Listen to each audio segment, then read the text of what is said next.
So this little adventure with Tony Doyle, this is fun because I'm surprised but not surprised by some of what he reveals. And 1/32nd Cherokee or something like that. Nice, I can strongly relate. My mom's family hid away stuff like that. I think I may have talked about that before, but it's fascinating to me whenever you look at where you come from and notice that you can determine where you go to. I think Tony might challenge me on this because up until now, I thought I was the only 9-year-old to have read Wayne Dyer and Dale Carnegie. And I suspect that Tony may have done something similar. I don't know. But I was also about 9 or 10 years old whenever I made my first business card. And there was an old fella in the neighborhood, Bob, and Bob worked at the publishing company. And he gave me some blank index cards. They were just offcuts of paper from when they were publishing books, essentially. And I made my first business cards, and I went around and I put them in people's mailboxes, because somewhere along the line I learned if you do something different happens. And so I started to do some different things, like put business cards, homemade business cards in people's mailboxes. So I started doing yard work. I did what I saw, which was trade time for dollars. And it wasn't until later that I saw that you didn't have to do that. And I began to see myself doing something other than trading time for dollars. But there's power in noticing what do you see and how do you see it? What do you see and how do you see it? How do you see the world? Right now I'm sitting here, it's Australia, January 11th. It's hot outside. It is a hot summer day. And my mom's halfway around the world and it's a cold winter day. And it's the same day. And she's where I came from. But I'm having a wildly different experience. I find it interesting. I was born once physically, but I can give birth to myself every day just by doing something different. So the dog's next to me, Brucey boy, and Brucey's got his ball and he wants beat up a little bit because that's what he does. We do the same things pretty much every day. Right now we just came out to sit outside with the pups and see how long they want to stay outside. But we also explore things differently every day. And so this is what I'm going to toss out. I'm enjoying talking with Tony with this, yeah. And I'm enjoying sharing with you guys what I'm noticing along the way. And I'm curious about you. What can you notice about your path? Where you were born from? Again, where I was born, it would have been winter. You know, the philosophy I was born with would have me trading time for dollars.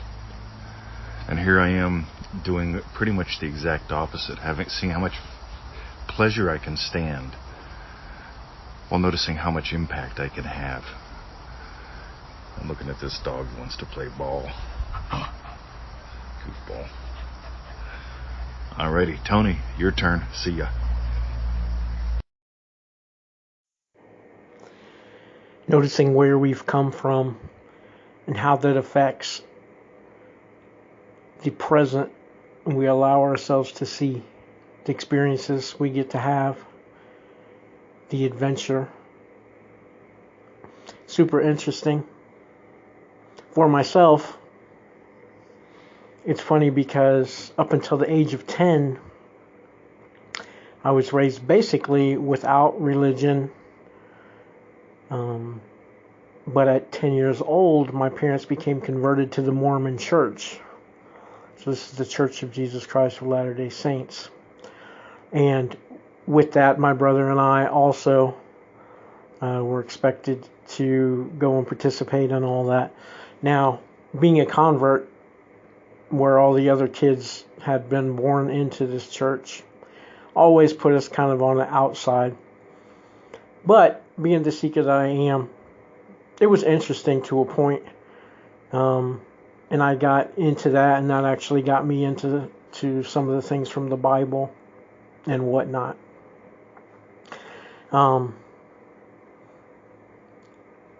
On the business side, as I said before, I was in scouting and I was always in a leadership role. And that kind of went right along as we got into the religion.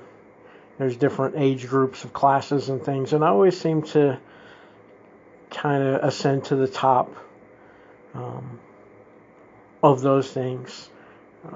I like to study and I like to share those things that I had learned. So that was interesting for me. Also, my parents were conflicted as I'm looking back now. So on the one hand, my dad owned his own gas station, which gave me a great start to see an entrepreneur in that mindset. He also had a belief that you had to work hard for everything you got. Nothing was given to you or should be given to you. It all related to the amount of work. So I did get the entrepreneurial spirit from my dad, who owned his gas station. I went to work with him at 5 years old. Got a gas station uniform just like his with my name on it. And then eventually branched out into yard work.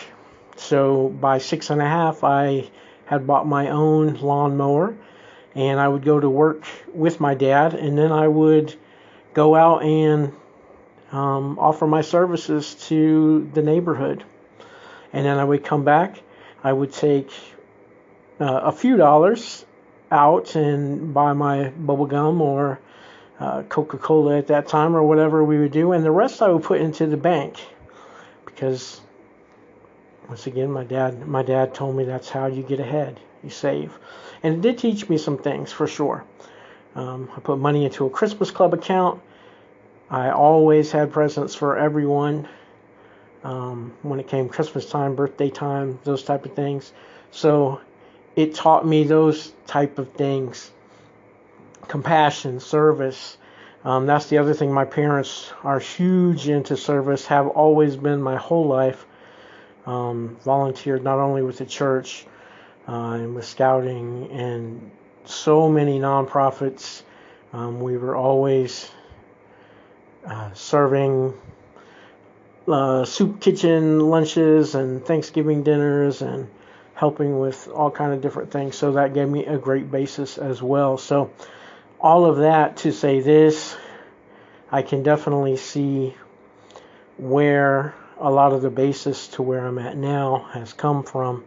And as I stated earlier, I took that thirst and that seeking further.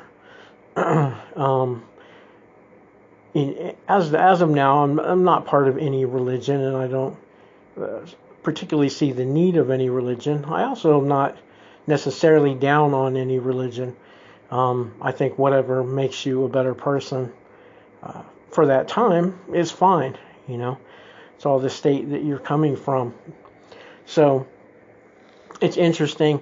Mr. 20 was talking about Dr. Dyer. And the funny thing is, I didn't get into a lot of that self-improvement stuff until later on.